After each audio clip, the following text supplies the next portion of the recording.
Hello, and thanks for tuning in to another episode of The Director's Cut, brought to you by the Directors Guild of America, featuring today's top directors sharing behind-the-scenes stories of their latest films and insights into the craft of directing. Please take a second to subscribe to our podcast on iTunes or wherever you get your podcasts.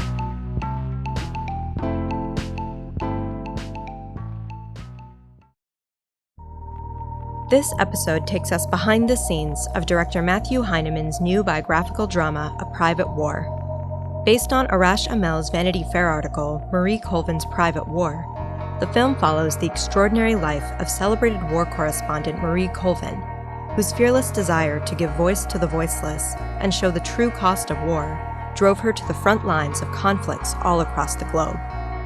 A Private War is Mr. Heineman's narrative feature directorial debut.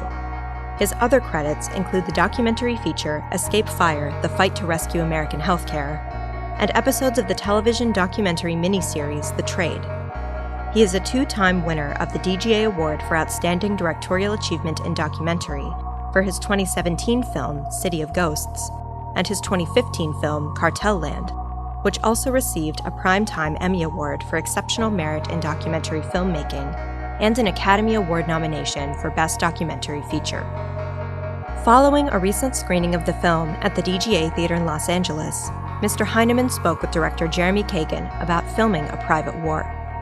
During their conversation, Mr. Heineman discusses why he felt a kinship to Marie Colvin, the year he spent researching and getting the approval of Ms. Colvin's friends and family to make the film, and the adjustments he made coming from the documentary world.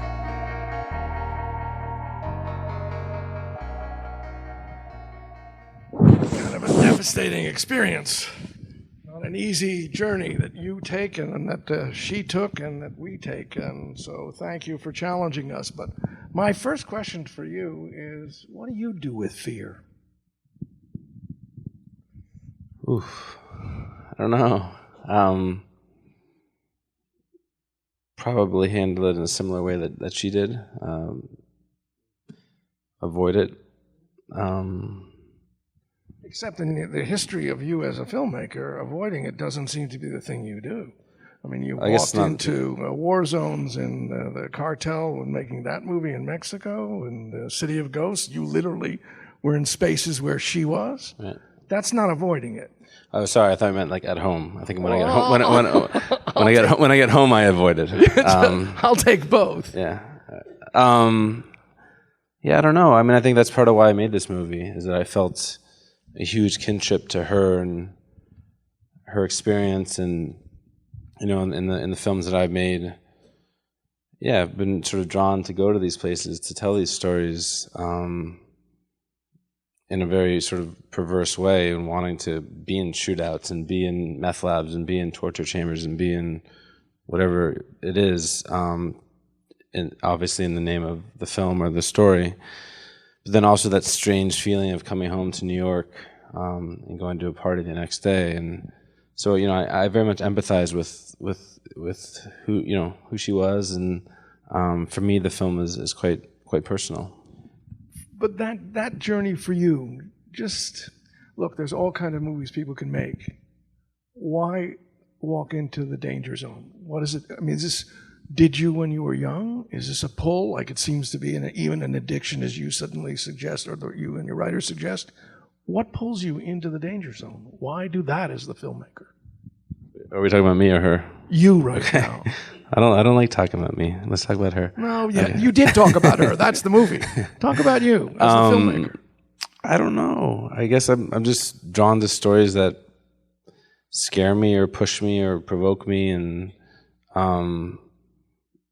I feel like I feel a huge responsibility as a filmmaker to tell these stories, and I'm not particularly drawn to danger or necessarily like danger. For me, these topics that I was exploring in Cartel Land, obviously the Mexican drug wars and City of Ghosts, ISIS and extremism, and these journalists trying to combat it. So I guess it was the topics that drew me in, and it just happened to be what it was. But it was always an attempt to take these very large, complicated topics that were dominating the headlines and trying to find, human stories within them that hopefully in just a small little way created a little sense of empathy for these dark topics that people often sort of keep at arm's length. Did you have, and do you have, other filmmakers whose work you admire that in fact has inspired you to do this kind of work? If you say, here's a mentor, this filmmaker, that's an example of, I want to follow in those footsteps. I guess in my documentary work, the Maisels, Pennebaker. I come from an attempt at least to shoot my films in a cinema verite way, and that's what I've attempted to do, and obviously tried to bring some of that ethos into this first narrative film. Let's talk about that transition. In many ways, in City of Ghosts, these are the real people who are experiencing the horror of war. And your work, those of us who've seen this movie, it's incredibly intimate. You are really with those people, actually watching them lose people they love, and you're right there. Here in a drama, you're recreating that. What was as you step back, if you can, I know you're in the midst of the cycle of talking about this movie, but as you step back, how do you see the differences? And how do you see the work, having been there as a documentarian, now recreating something like this as a dramatist, how you pull that knowledge in? I say this a lot when I talk about my docs, and I actually heard Al Maisel say this when I was 21 years old, that if you end up with the story you started with, you weren't listening along the way. And I think that's good advice for life, and I think that's good advice for filmmaking. It's something that I hold dear to my heart at every step along the way when making my docs. And again, I tried to bring that same ethos to this process. Obviously, it was a completely different experience. I'm used to shooting alone, taking my own sound, downloading my own footage. To have departments for those things was a strange but amazing experience. But again, I tried to create really real and authentic environments. So take, for example, all the war zones, which we shot in Jordan. I worked predominantly with non-actors surrounding, Rosamund and Jamie. What you see there are refugees who are living in Jordan that I spent weeks and weeks finding and interviewing and casting. The scene in the mass grave, for example, those women who are wailing were really from Iraq, reliving real trauma, and at the end of that scene, when they start pounding their chests and chanting a prayer for the dead, that wasn't scripted, that wasn't planned, that just happened. And I love, that's what I love about making documentaries, and I try to do that as much as possible. And there's so many examples of that in this film where just real life happened and we were able to capture it. And in Syria, in the end of the film, those two women that Rosamund Marie interviews in the widow's basement, those women were telling their own real stories. Again, those tears were real tears. That second woman, when she says, I want the world, I don't just want this to be words on a paper, I want the world to understand what we're going through. There's a whole generation that's being lost. It's obviously her speaking to Rosamund, but that's her speaking to all of us. In the hospital and homes, the man who brings the young boy in who dies and then ends up going on to CNN, he lost his nephew at a protest in Homs, who was shot by a sniper and bled out in front of him. So when he came into that set, that emotion was about as real and authentic emotion as I've ever seen. And again, those tears were real tears. And when he yells, why, God, why? That's him. And so it was a really overwhelming experience, I think, for Rosamund and Jamie to experience this level of emotion on set. I don't think it's something that they'd ever really experienced. And it was quite difficult. And actually in that scene, Roz sort of walked off set, but she couldn't handle it. And she said to me, is this okay? We're kind of blurring the lines here. Is this right what we're doing? And I said to her, this is something I deal with on a daily basis in making my documentaries, and they wouldn't be here if they didn't want their story to be told. I know it's very hard, and I totally understand and empathize with what you're experiencing, but it's okay. He wants to be there, and he wants, again, the world to know what he went through. When you were casting, looking at those women very specifically, there's a difference, and maybe you can talk to a little bit this. When you cast, for example, the young men who are in City of Ghosts, I know I'm referencing this movie again, but they're individuals that you spend time with them. How many people did you interview before you decided on them? How many and how did you interview these women in order to say, I want you to be in this movie and relive this? Do you remember that?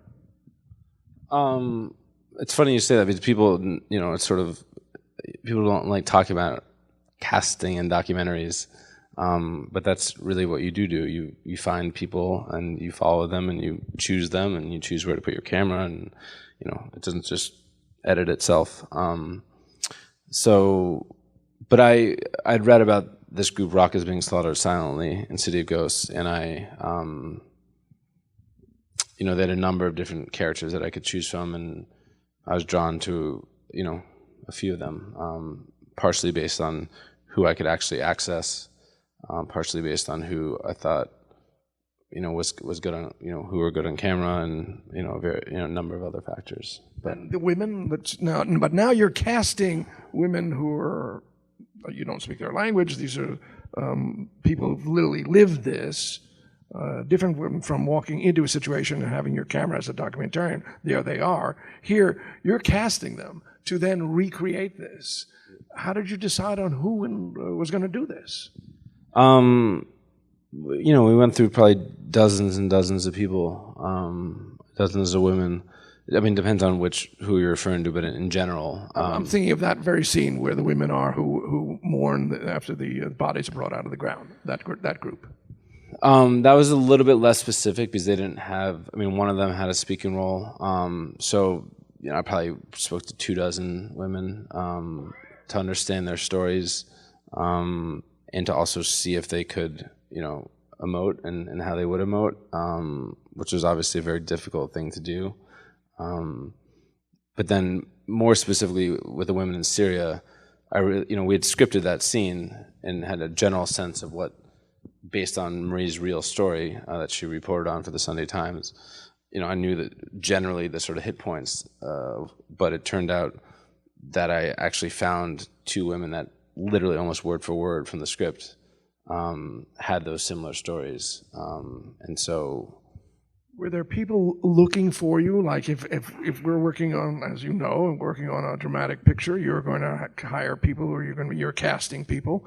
Did you have local casting people that were searching out to then bring here 20 women you should see? How did that all work? Yeah, we had a little local casting director in Jordan, and she knew what I wanted and how I wanted to do it. And yeah, so we would spend days and days and days bringing people in and interviewing them and having them either play out the scene or read lines, or depending on what was needed. In the choice to not make a documentary about Marie, which I suspect you could have, what was your process in saying, okay, I'm stepping from this genre of filmmaking into the dramatic genre? Well, the docs that I make have been thus far present day docs. I haven't made sort of retrospective films, so I make films that are happening in real time. So that obviously was not an option with Marie, unfortunately. I had made this film, Cartel Land. I was sent a number of different scripts afterwards, and then when I received an early draft of this script, again, as I said before, it spoke to me, and so I was luckily attached and spent about a year researching it like a doc, reading everything I could about her. Her friends and her colleagues were quite reticent, honestly, about the film. It was very raw, despite being a number of years later, and they sort of gained their trust. It was very similar to the process of doing so in a doc, but that was quite important. Getting Paul Conroy, who Jamie Dornan plays, on board was immensely important. Getting Sean Ryan, who Tom Hollander plays, her editor, on board was hugely important. Getting her friends and colleagues. So again, spent about a year, walking the streets of London, and again, reading everything I could, and also from the source article, the Vanity Fair article that this was loosely based on, and going through all the transcripts and stuff that led to that piece, and then used all that information to work with our screenwriter to rewrite the script. And let's talk about that relationship. As you just quoted, Al Maisels was talking about if you were going to ended up with the same film you were going to start with. Now, in a dramatic movie, oftentimes we're not looking for it to be that different from that story that's on that page. It's obviously going to come alive because it's going to get cast and shot and be different. What was the shift for you in thinking, okay, I now am going to see a script that's going to be a whole story, rather than I'm going to get in there and who knows what's going to happen? How did you adjust to that, and how do you sort of feel about it, having now gone through that different approach to material? Yeah, it was obviously much different. The cliched, obviously, the comparison is, docs are made in the edit room and narratives are made in the script. But, I tried as much as possible to, again, as we talked about before, to allow for improvisation, to allow for accidents to happen, to create atmospheres where, our actors felt free to move and emote, and a lot of the tone of the scenes shifted when we got to actually shooting them, and that was really exciting. I mentioned a few of them, but I tried to bring that thing that I hopefully know how to do in my doc world to this. You yourself have been the camera person for much of your docs. Here, I assume you may have worked with more than one camera, and if you did, what was that experience for you? I was very, very lucky to be able to work with Bob Richardson, who's obviously shot a few films in his career. He started out shooting docs.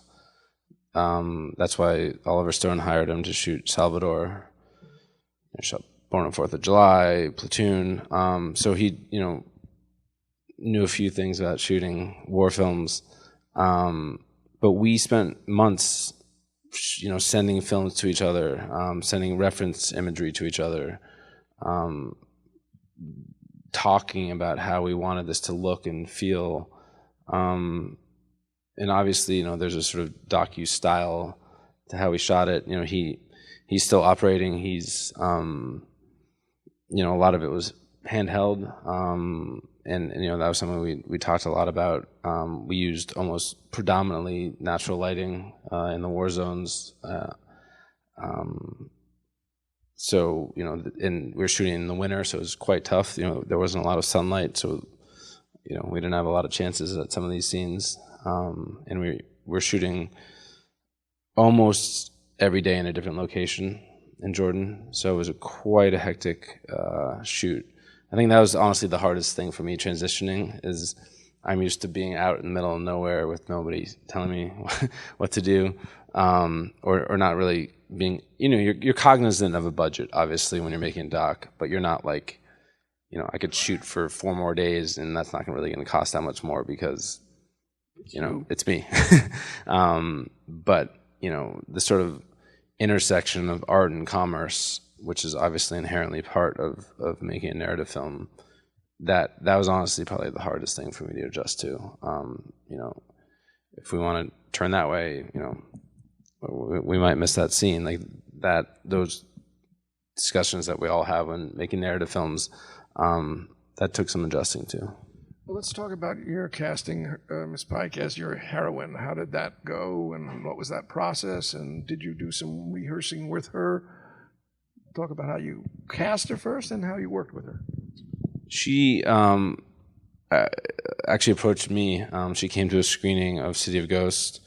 We had breakfast the next day, and she sort of came at me with the same sort of rigor and passion that I felt like Marie would have with an article. She had this unbelievably deep understanding of this woman, even at that early stage. We both wrote each other essays on who is Marie Colvin. What were in the essays?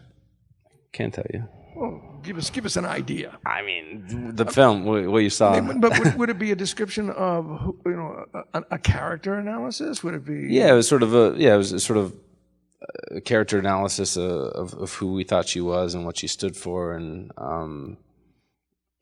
they were remarkably similar.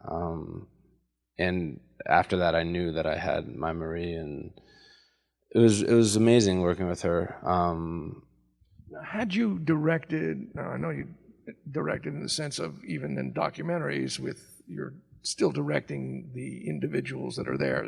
Oftentimes, you're talking to them as they are, quote, acting, except they're playing themselves. This is a different experience for you. And what did you use to give yourself the confidence to be able to do that? And what do you think you've learned in the process? Yeah, I mean, I never went to film school. I have no formal training or really business, even being up here, I guess. But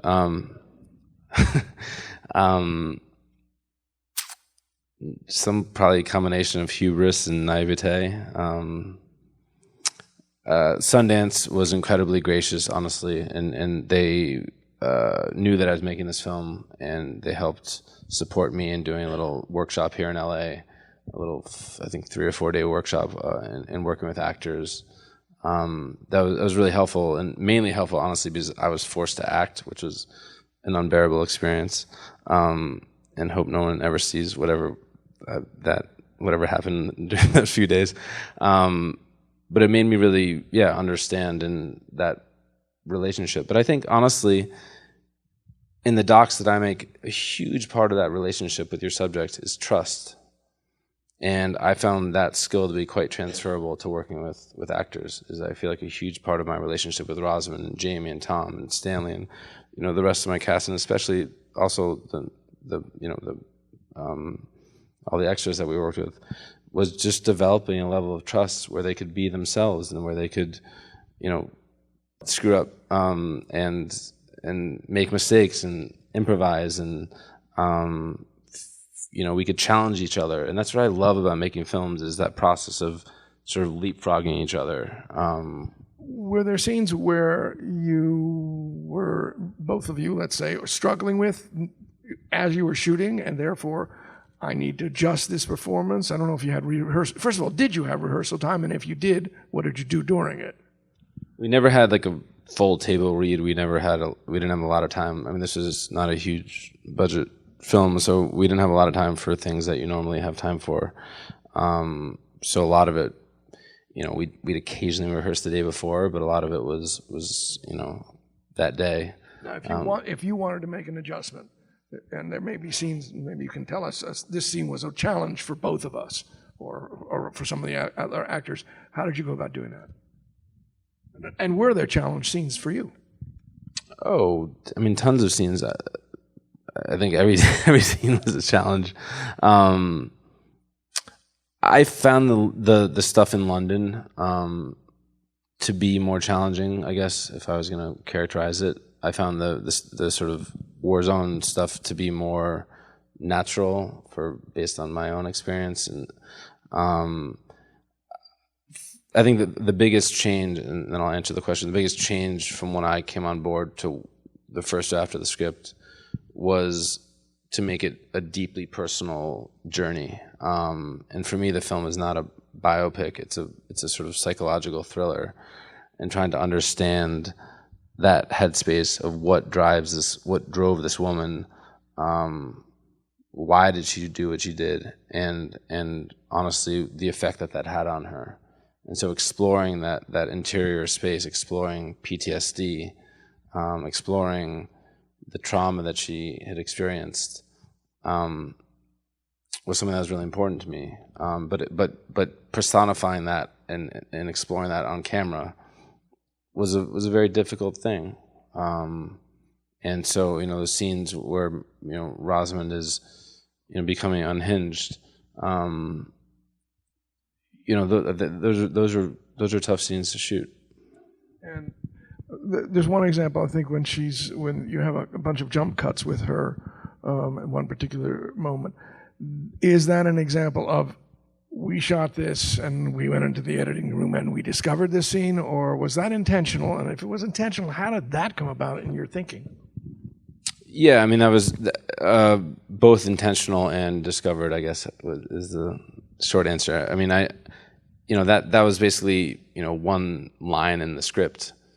Marie writes an article, but that wasn't that interesting to me, her just writing the article. And so we'd actually shot the mass grave scene, if we're referring to the same scene, the mass grave scene the day before, which was a really emotional, as we talked about, scene to shoot, that played out like a verite scene in a doc. And we shot it in one day and followed the sun and, dug the hole, and it all played out in real time, almost as you see it on screen. So the next day is when we shot in the hotel room, when she's actually writing that article. And that particular scene was at the end of the day.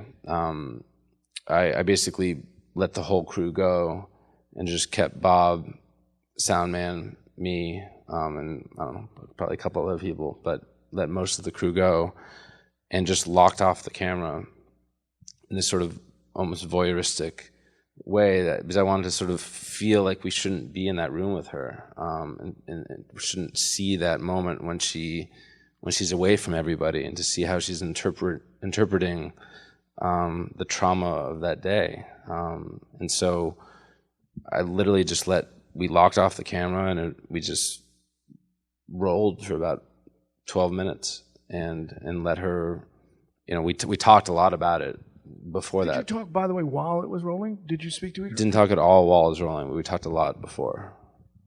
She asked me a lot about my own experiences. I've had panic attacks and other things myself. So, I shared a lot of that with her. I don't know why I shared that with you. So, we were quite close, and we talked a lot about that headspace and yeah. And there are a couple of times besides that scene, there's a number of other times where she does break down.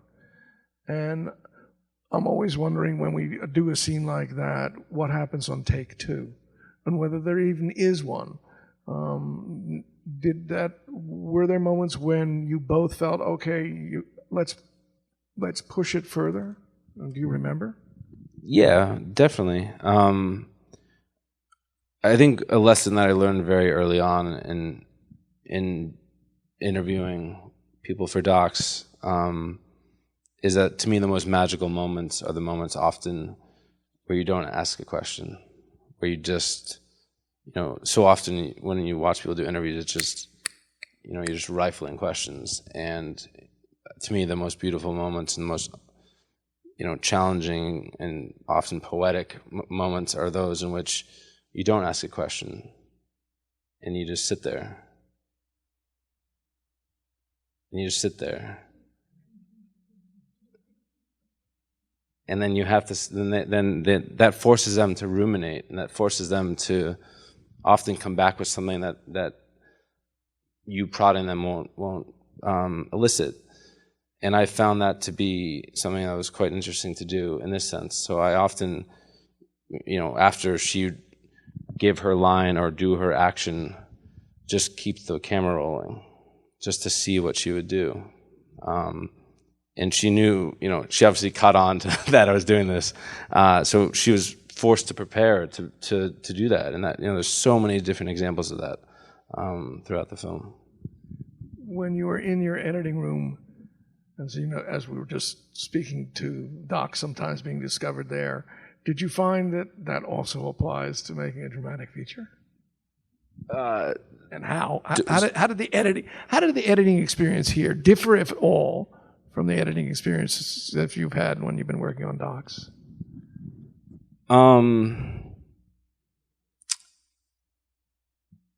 Extremely similar and extremely different.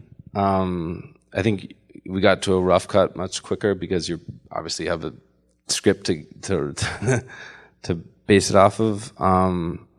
But again, it's those moments of discovery in the edit room that I love, and I think the language of that interior headspace, the language of those nightmares, the language of what plagued her, and how we jumped between places. That was some of that was premeditated, but some of that was discovered in the edit room for sure. And let's talk one last subject, which is about music. A lot of docs recently feel that they need to be wall-to-wall music in order to have the emotion which the doc is afraid of not having. I know that that's not the way you work, because that's not true in your docs. There's silences in your docs that are incredibly powerful. Interestingly enough, there are moments here that have music accompaniment to give us an emotional feel that I wonder, as you think about it, if you step back, would I have put music if that were a doc? But this is a different form, and therefore it's more appropriate. Or did this dialogue go through your process as you were working with music? Actually, to be honest, there's more music in my docs than there were in this movie. There's plenty of moments in this film where the music is sort of more sound design than actual score, and there's not that many moments when the music really sort of pokes out and says hi. And that was important to me. It was the same composer that I worked with on my last couple of films. Scott Salinas, who's a very talented composer. And one of the things I love about him is it's always about the scene. It's always about the film. It's always about the moment. It's not about him. It's not about being heard. And it's always story first. And so, I guess I sort of brought a similar thinking to this as I did to my docs, but honestly, there's much less music in this than. Last question. This is your first dramatic feature film, which is a pretty amazing piece of work. What do you, if you step back and said, there's one thing I've learned that I would have liked to have known before I started this one, but now I know it, so on the next one, I'll know this.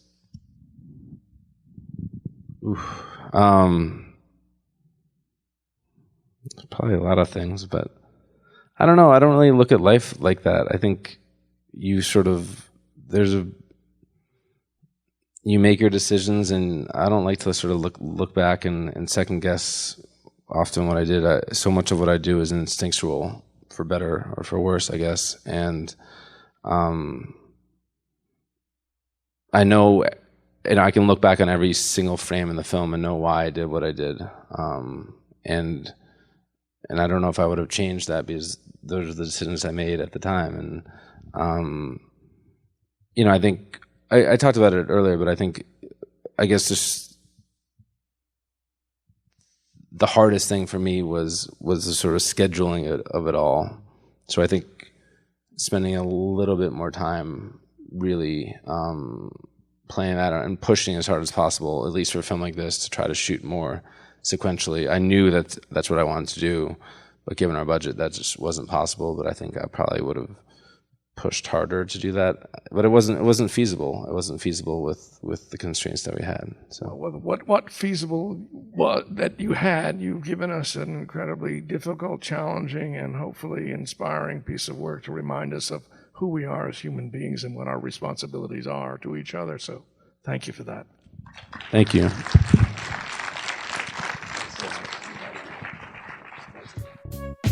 Thanks for listening to another DGA Q&A. If you'd like to hear more, you can find past episodes of The Director's Cut wherever you listen to podcasts.